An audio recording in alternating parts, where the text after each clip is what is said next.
Bismillahirrahmanirrahim. Assalamualaikum warahmatullahi wabarakatuh. Sebelum memulai pada materi yang akan saya sampaikan, perkenalkan, nama saya Aura Pusama Harani, mahasiswi PAI semester 6. Di sini saya akan memaparkan pembelajaran Al-Quran dan Hadis tentang 3 amalan yang paling disukai oleh Allah Subhanahu wa Ta'ala. Dalam hadis Bukhari menjelaskan bahwa ada seorang sahabat Nabi yang bertanya kepada Rasulullah SAW tentang amalan apa saja yang sangat disukai oleh Allah Subhanahu wa Ta'ala. An Abdullah bin Mas'ud radhiyallahu anhu qala sa'altu Nabiyya sallallahu alaihi wasallam ayyul amali ahabba ilallah qala as-salatu ala waqtiha qala thumma ayyu qala birrul walidaini qala thumma ayyu qala jihadi fi sabilillah. Rawahul Bukhari. Dari Abdullah bin Mas'ud radhiyallahu anhu berkata, saya bertanya kepada Rasulullah sallallahu alaihi wasallam, pekerjaan apakah yang paling disukai Allah Subhanahu wa Ta'ala? Beliau berkata, salat pada waktunya. Saya bertanya lagi, lalu beliau menjawab, berbakti kepada orang tua. Saya bertanya lagi, lalu beliau menjawab, berjihad di jalan Allah. Hadis riwayat Bukhari. Yang mana hadis ini menunjukkan bahwa ketiga amalan tersebut memiliki kedudukan yang sangat tinggi di sisi Allah Subhanahu wa Ta'ala. Urutan penyebutannya juga menunjukkan tingkat keutamaannya, yang mana salat pada waktunya adalah amalan yang paling utama. Kemudian yang kedua adalah berbakti kepada kedua orang tua, dan yang terakhir adalah berjihad di jalan Allah. Nah, selanjutnya kita akan menjelaskannya secara rinci.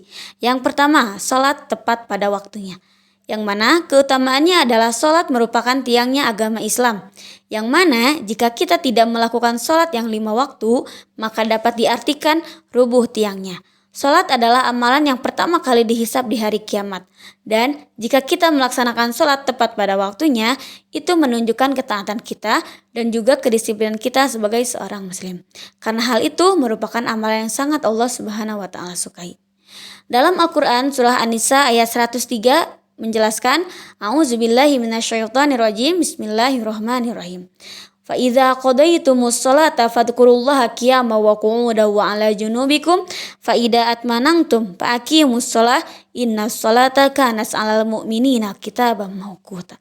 Yang artinya, apabila kamu telah menyelesaikan salat, berzikirlah kepada Allah atau mengingat dan menyebutnya, baik ketika kamu berdiri, duduk maupun berbaring. Apabila kamu telah merasa aman, laksanakanlah salat itu dengan sempurna. Sesungguhnya, salat itu merupakan kewajiban yang waktunya telah ditentukan atas orang-orang mukmin. Yang kedua, berbakti kepada kedua orang tua atau birrul walidain. Berbakti kepada kedua orang tua adalah salah satu amalan yang sangat mulia dalam Islam. Amalan ini memiliki kedudukan yang tinggi di sisi Allah Subhanahu wa Ta'ala.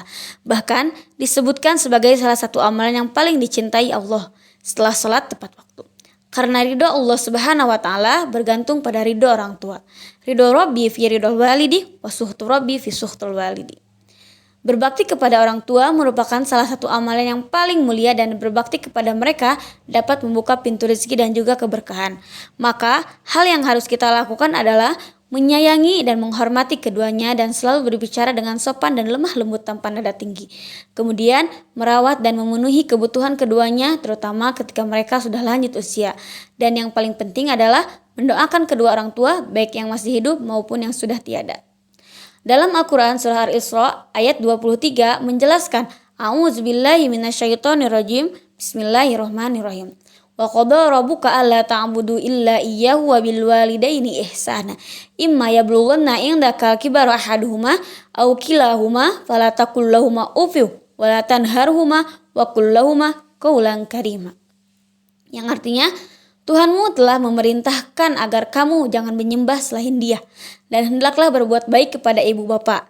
Jika salah seorang di antara keduanya atau kedua-duanya sampai berusia lanjut dalam pemeliharaanmu, maka sekali-kali janganlah engkau mengatakan kepada keduanya perkataan dan janganlah engkau membentak keduanya, serta ucapkanlah kepada keduanya perkataan yang baik.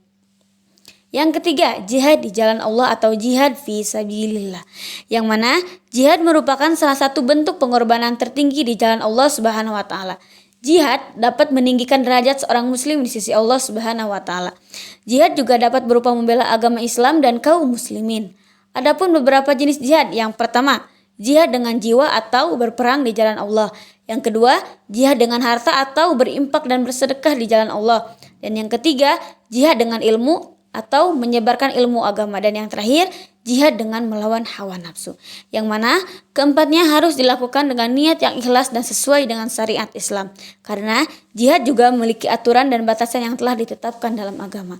Dalam Al-Quran surah Al-Baqarah ayat 261 dijelaskan, A'udzubillahi minasyaitonirrajim. Bismillahirrahmanirrahim. Mathalul ladina yunfiquna amwaluhum fi sabilillah kamathali habbatin ambatat sab'a sanabila fi kulli sumbulatin mi'atu habbah. Wallahu yudha'ifu liman yasha wallahu wasi'un alim. Yang artinya, perumpamaan orang-orang yang menginfakkan hartanya di jalan Allah seperti orang-orang yang menabur sebutir biji atau benih yang menumbuhkan 7 tangkai. Pada setiap tangkai ada 100 biji. Allah melipat gandakan pahala bagi siapa yang Dia kehendaki. Allah Maha Luas lagi Maha mengetahui. Jadi dapat disimpulkan bahwa ketiga amalan tersebut, yaitu sholat tepat waktu, berbakti kepada orang tua, dan jihad di jalan Allah adalah amalan-amalan yang sangat dicintai oleh Allah Subhanahu wa Ta'ala. Oleh maka daripada itu, marilah kita berusaha untuk senantiasa melaksanakan ketiga amalan tersebut dengan sebaik-baiknya. Mungkin cukup sekian penyampaian materi dari saya.